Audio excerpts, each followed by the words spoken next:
Halo, selamat pagi, selamat siang, selamat sore, selamat malam. Hari ini kita mau lanjut sharing tentang menulis puisi. Oke, untuk sesi pertama kita bahas tentang bagaimana sih menggali ide puisi. Materinya adalah kita akan beritahu definisi puisi itu apa aja unsur puisi, bagaimana menggali ide menulis puisi, mendata unsur-unsur pada contoh puisi yang diperdengarkan, menanggapi salah satu puisi yang diperdengarkan dengan memperhatikan vokal, ekspresi, dan intonasi, tekanan dinamik dan tekanan tempo, mengungkapkan ide melalui lesan. Nah, apa sih puisi itu? Menurut Kamus Besar Bahasa Indonesia, puisi merupakan ragam sastra yang bahasanya terikat oleh irama, matra, rima, serta penyusunan larik dan bait. Puisi juga diartikan sebagai gubahan dalam bahasa yang pentingnya dipilih dan ditata secara cermat. Para ahli menjelaskan arti puisi dalam definisi yang bervariasi. Puisi juga berarti sebuah seni, karya sastra yang memiliki tujuan untuk menyampaikan pesan melalui diksi atau pilihan kata. Ciri-ciri puisi secara umum, penggunaan diksi atau pilihan kata umumnya memiliki unsur yang indah dan berupa diksi kiasan. Penggunaan diksi lebih memperhatikan rima serta persajakan agar menghasilkan bunyi yang indah. Selanjutnya, dalam penulisannya menggunakan bait-bait di mana di dalamnya terdiri dari beberapa baris. Sedangkan pengungkapan alur, tokoh, dan sebagainya tidak begitu diperhatikan dalam puisi. Penggunaan diksi majas atau kiasan cukup banyak. Nah, unsur puisi itu ada struktur fisik dan ada struktur batin.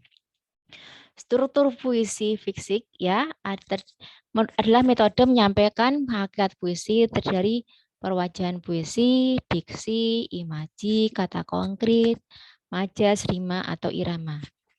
Sementara struktur batin puisi adalah temanya, rasa puisi, nada dan tujuan dibuat puisi.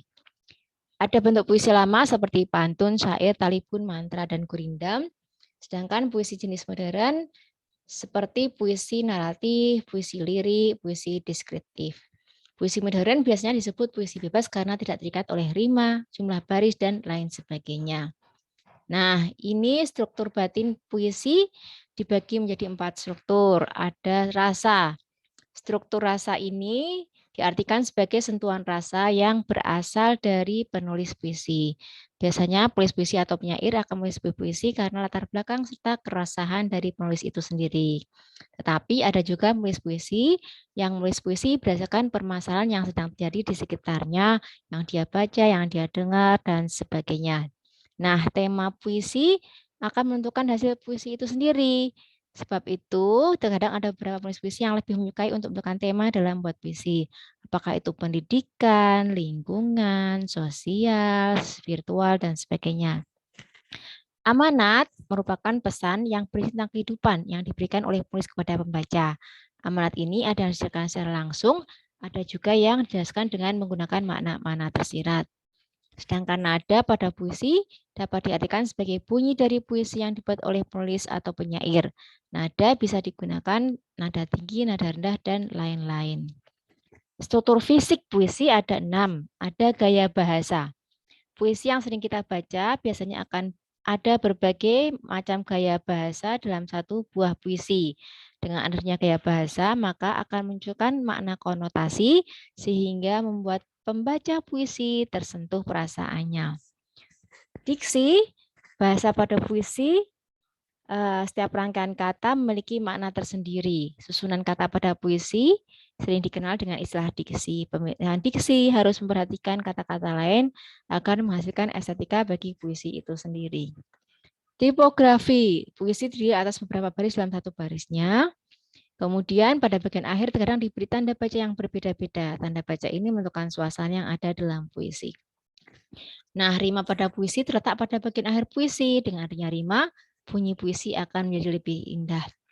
Kata konkret merupakan kata pada puisi yang bisa mengarahkan ke imajinasi pembaca. Oleh karena itu, setelah membaca puisi bisa menghadirkan imaji bagi seseorang. Imaji ketika membaca puisi akan lebih tersentuh apabila menghubungkan dengan indera manusia. Imajinasi menyebutkan setiap indera manusia seperti suara, penglihatan, dan sebagainya. Contoh puisi berdasarkan jenisnya ada mantra ya. Puisi mantra biasanya memiliki kata ucapan yang dipercaya memiliki kekuatan gaib. Seperti contohnya mantra yang bisa membuat sakit perut. Gelang-gelang si gali-gali malakut pada padi. Air susu kerus asalmu jadi aku sapa tidak berbunyi gitu. Dan beberapa contoh lain. Kemudian ada pantun, adalah puisi lama yang memiliki saja AB-AB, setiap baris memiliki 8 sampai 12 suku kata. Contoh pantun, berakit-rakit ke hulu, berenang-renang ke tepian, bersakit-sakit dahulu, bersenang-senang kemudian. Terus ada yang disebut dengan gurindam, cirinya terdapat bait yang terdiri dari 2 baris serta bersajak a a a a. Ini contohnya. Pikir dahulu sebelum berkata, supaya terelak silang-siling kata. Apabila anak tak dilatih, jikalau besar, bapaknya letih. Ya, ini 2 baris bersaja AA. Dan contoh berikutnya. Kemudian ada syair, puisi lama berisi nasihat atau cerita, bersaja AA berisi 4 baris dalam 1 bait. Contohnya, ilmu didapat tiada cepat, meski sabar hatinya kuat. Semoga Tuhan berikan rahmat, maka jaga hati serta niat. Kemudian ada talibun, berisi puisi lama yang termasuk dalam jenis pantun. Jadi dari bilangan genap pada setiap 1 bait.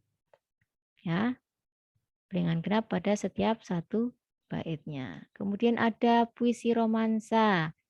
Puisi modern berisikan kisah cinta atau perasaan penyair tentang cinta. Contohnya, Aku Ingin oleh Sapardi Djoko Damono. Kemudian ada puisi balada. Jenis puisi modern yang memberikan cerita. Puisi balada terdiri dari 3 bait. Contohnya Balada Orang Tercinta oleh W.S. Rendra. Kemudian ada puisi epik. Puisi modern berisi tuntutan atau ajaran hidup serta memiliki cerita kepahlawanan seperti Diponegoro oleh Hairil Anwar. Nah, cara menulis puisi tahap pertama kita membuat kerangka, dimulai dari jenis puisi yang ingin ditulis.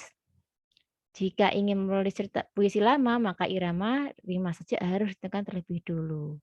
Kemudian tahap kedua menentukan judul, penentuan judul akan mempermudah pembaca untuk membatasi ungkapan atau emosi yang disampaikan oleh puisi. Bisa juga judul terakhir ya. Tahap ketiga proses kreatif melalui membaca referensi atau puisi atau berimajinasi. Jadi kita memancing ide dengan membaca puisi-puisi yang sudah ada atau kita berimajinasi. Nah, ini kita sekarang latihan menggali ide. Kita mendata unsur puisi dari puisinya Aku Ingin Sapardi Djoko Damono dan Batas oleh Aan Mansur. Ya. Kemudian nanti kita akan menanggapi puisi dengan mendengarkan, memperhatikan vokalnya, ekspresi, dan intonasi, tekanan dinamik, dan tekanan tempo. Terus nanti kita akan mengungkapkan ide melalui lisan. Kita bagi beberapa grup ya untuk mendapatkan beberapa ide. Kita perhatikan kiatnya, berkata terhadap lingkungan, selalu benar atau berpikir, mencari tempat yang menyenangkan, mengenal diri kita, jangan buang ide yang muncul. Saat ada masalah muncul, berpikirlah kreatif, refleksi otak dengan hal yang menyenangkan. Nah, tulis ide-ide puisimu, simpan dalam bank naskah ide puisi. Kemudian kirim ide puisimu ke email hasbagroup@gmail.com. Selamat menggali ide puisi.